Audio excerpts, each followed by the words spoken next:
साईं कहते हैं कि रिश्तों को बेहतर बनाने की सलाह आपकी अपनी समझ से बेहतर कोई सलाह नहीं हो सकती। अलग अलग रिश्तों को अलग अलग तरीके से निभाने की ज़रूरत होती है। आप किस रिश्ते को कितनी अहमियत देते हैं ये आपके ऊपर निर्भर करता है। अगर रिश्ता आपसे छूटा है तो आप उसकी चिंता करें और उसकी वजह अवश्य जानें। बिना वजह रिश्ते टूटते नहीं हैं, कोई ना कोई वजह ज़रूर होती है।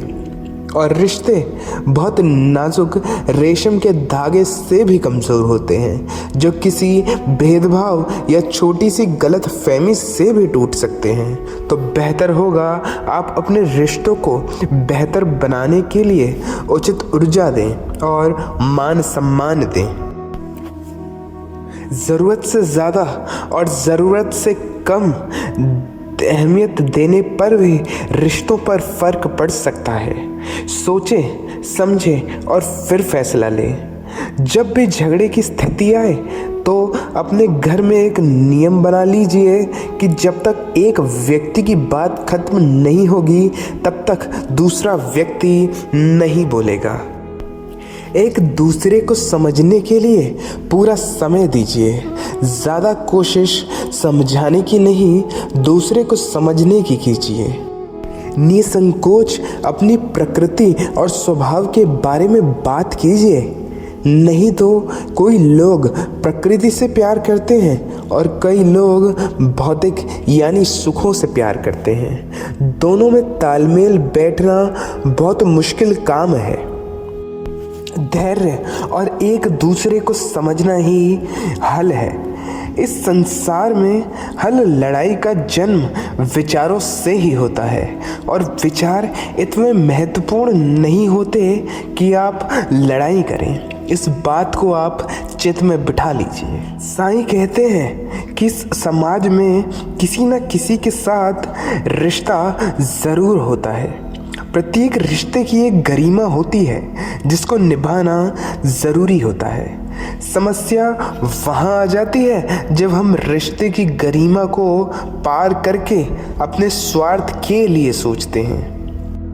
पति पत्नी के रिश्ते कांच की तरह होते हैं जिन्हें टूटने में एक पल और बनने में बरसों लग जाते हैं।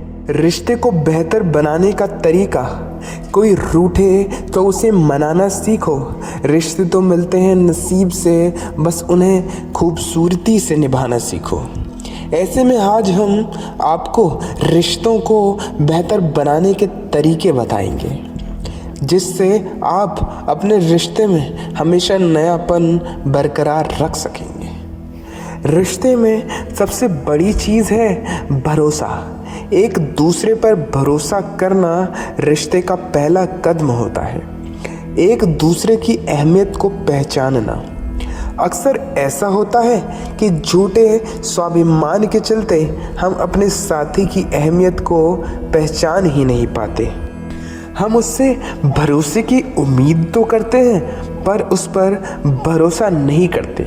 अगर गौर करेंगे तो पाएंगे कि हम इसी कमी के चलते अपने ज़्यादातर रिश्तों में फासले बना लेते हैं। ये कदम इतना भी मुश्किल नहीं होता। ज़रा सा भरोसा एक दूसरे पर कीजिए तो सही। यकीन मानिए, बदले में भरोसा, सहारा, प्यार और साथ सब कुछ आपको ही मिलेगा। रिश्तों को बेहतर बनाने के लिए आपको अपने खास लोगों के साथ बातचीत, हालचाल लेते रहना चाहिए। कभी कभी बिना काम के भी फ़ोन उठाकर यूं ही मौसम की खबर ले लेनी चाहिए। मतलब वाकई में जो साथ हैं उन्हें समय दीजिए। ज़्यादातर लोग आपके स्नेहपूर्ण और ख्याल रखने के लिए हमेशा आपको याद रखते हैं, इसलिए छोटे छोटे तरीक़ों से भी पूछते रहना चाहिए कि आप कैसे हैं। अक्सर लोग समय के बदल जाने की शिकायत करते हैं, इसलिए उन्हें अपनापन महसूस कराएं। गलतियां करना और उनसे सबक सीखते रहना काफ़ी आवश्यक है। सामने वाले के आत्मसम्मान को कभी ठेस ना पहुंचाकर आप उनके प्रेम और विश्वास दोनों को हासिल कर सकते हैं। बाकी सबका अपना अनोखा तरीका होता है। हर एक रिश्ते की कद्र कीजिए। रिश्ता हमेशा व्यक्तित्व का आईना होते हैं के साथ साथ सुख दुख के साथी भी होते हैं। आप जिस तरह उनके साथ व्यवहार करेंगे आपको भी बदले में वैसा ही व्यवहार मिलेगा। रिश्तों को लेकर मेरी सबसे अहम सलाह एक ही है कि आप रिश्तों का ख्याल रखिए, वो भी आपका ख्याल ज़रूर रखेंगे। मैं अक्सर देखता हूँ कि लोग कहते हैं कि उन्हें कुछ रिश्तेदार उनके साथ अच्छा व्यवहार नहीं करते। मेरे भी कुछ ऐसे रिश्तेदार हैं जो मेरे साथ अच्छा व्यवहार नहीं करते, लेकिन मैं उनको लेकर रोता नहीं हूँ। साईं कहते हैं कि उनका व्यवहार उनका कर्म है और आपका व्यवहार आपका कर्म। वो आपके साथ कैसा व्यवहार करते हैं यह आपके वश में नहीं है, लेकिन आप उनके साथ कैसा व्यवहार कर रहे हैं यह आपके वश में ज़रूर है। जहाँ तक हो सके अच्छे और विनम्र बने रहिए। यदि बात आपके स्वाभिमान पर आती है तो हट जाइए, लेकिन दूसरों के उन्हीं के स्तर पर मत जाइए। सबका हिसाब किताब लिखा जा रहा है, आपका भी और उनका भी। रिश्तों की अहमियत आपसी स्वभाव और समझ से जुड़ी है। विविधता स्वाभाविक है, मगर अशिष्टता और बुरा स्वभाव आपका अपना कर्म है। रिश्ते बहुत ही प्यारे होते हैं। रिश्ते उस अमृत की तरह हैं जिसे इंसान सही तरीके से अपनी ज़िंदगी में सहेजना सीख ले तो जब तक इस धरती पर है वो अकेला और उदास नहीं रह सकता। एक शहर में दो भाई रहते थे। दोनों एक साथ काफ़ी स्नेह से रहते थे। दोनों कोई भी चीज़ लेते तो एक दूसरे के परिवार के लिए ज़रूर लेते थे। छोटा भाई भी बड़े भाई को हमेशा आदर और सम्मान की दृष्टि से ही देखता था। एक दिन किसी बात पर दोनों में कहासुनी हो गई। बात बढ़ गई और छोटे भाई ने बड़े भाई को अपशब्द कह दिए। वहीं से दोनों के रिश्ते में खटास आ गई। पूरा 1 साल बीत गया, पर दोनों में से किसी ने भी एक दूसरे से बात करने की कोशिश नहीं की। जब छोटे भाई की बेटी की शादी का अवसर आया तो उसने सोचा क्यों ना मैं ही भाई को मना लेता हूँ। उसने बड़े भाई से बीती बातों को लेकर क्षमा मांगी और घर का विवाह कार्य संभालने का निवेदन किया, लेकिन बड़े भाई मन में बात लेकर बैठा था, इसलिए उसने विवाह में आने से मना कर दिया। उससे छोटा भाई बहुत दुखी हुआ, लेकिन उसने ठान लिया कि वो किसी भी तरह भाई को मना कर रहेगा। विवाह के बस कुछ ही दिन बचे थे। छोटे भाई के प्रयास लगातार जारी थे।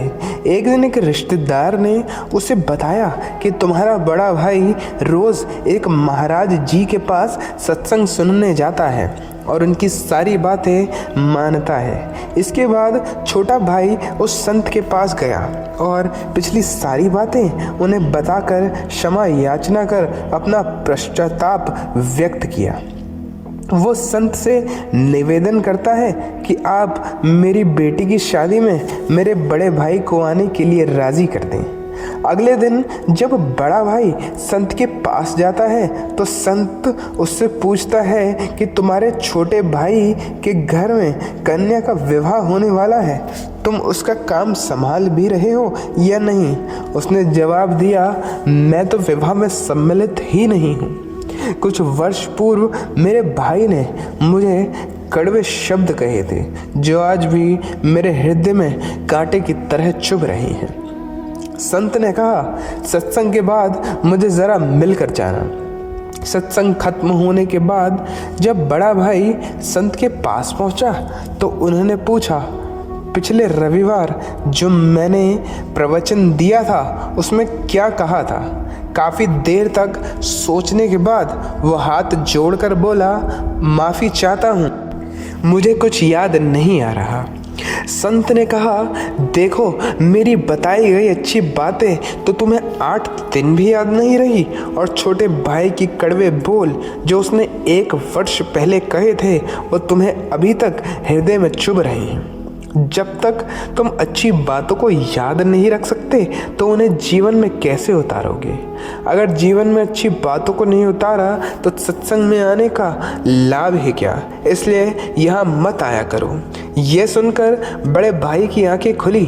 उसने आत्मचिंतन कर स्वीकार कर लिया कि वास्तव में हम सब कड़वे शब्दों को दिल में बसाकर गांठ बांध लेते हैं। जीवन भर उन्हें सोचकर दूसरों के प्रति अपनी नफरत बढ़ाते हैं, लेकिन बात करके उसे सुलझाने का प्रयास नहीं करते, क्योंकि हमारा अहंकार हम पर हावी होता है।